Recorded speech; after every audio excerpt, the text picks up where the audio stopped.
Each year, students from Hawaii are given an opportunity through a generous grant from the Freeman Foundation to travel to another country and experience a new lifestyle. 18 students from 11 public and private high schools throughout the state of Hawaii went on a trip of a lifetime with the Pacific and Asian Affairs Council. Students created unforgettable, life-changing memories as they immersed themselves in the Korean culture. Before stepping foot on South Korea, students had preconceived ideas and expectations on what their travels would bring them. But everyone's preconceptions were lost as they quickly discovered that Korea is a place with much more innovation, brilliance, and vitality than they have ever imagined. Students visited 5 different cities in South Korea for an in-depth look at the country today. You'll never see a country that's integrating their historical nature and tradition so perfectly into a metropolitan city. The group's first stop was Seoul, the capital city of the Republic of Korea. Seoul is home to more than 10 million people and is the center of South Korea's politics, culture, and economy. Students also visited Korea's demilitarized zone, also known as the DMZ. Covering roughly 248 kilometers, the DMZ runs along the 38th parallel and divides Korea into its 2 parts.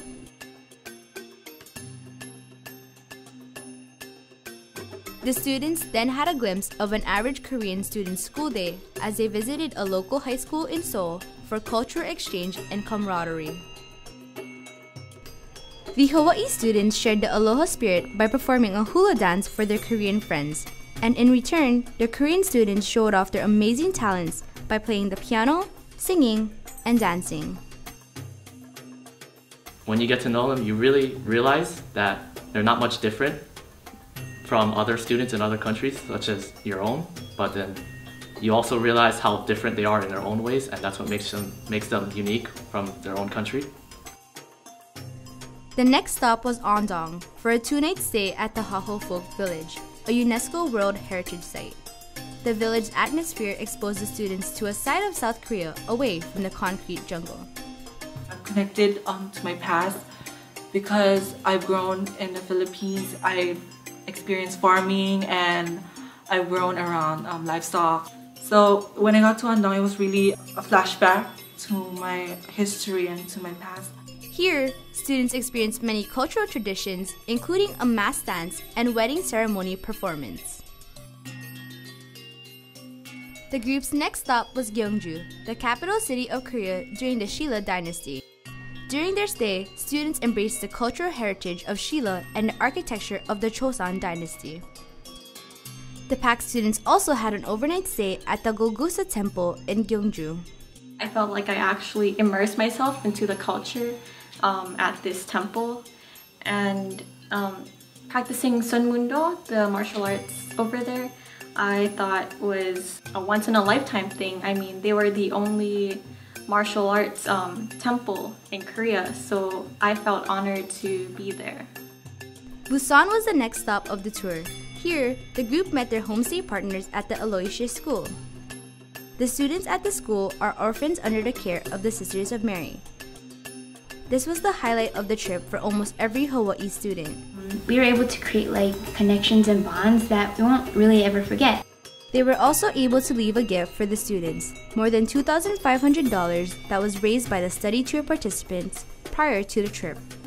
Giving the money to them was really gave us a sense of pride, and also knowing that our own sweat and blood helped them from what we raised. We were really happy for ourselves, and we also felt like a rush of happiness when we gave it to them.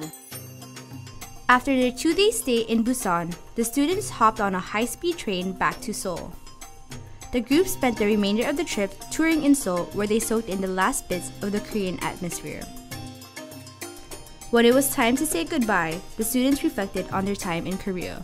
I realized that even though we're from 2 different worlds, that we have so many similarities, like shopping or playing soccer and doing things that I didn't realize that we would have in common. I really think that coming here and interacting with a lot of the high school students, especially at the Aloysius orphanage, I really do feel like I found myself. Just experiencing and talking to people who are involved with a different situation, it kind of reinforced my morals as a person and what I think is right and wrong.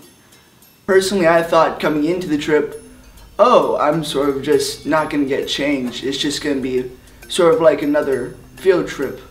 But really, this changes you in ways that you won't even imagine until you get here and do it.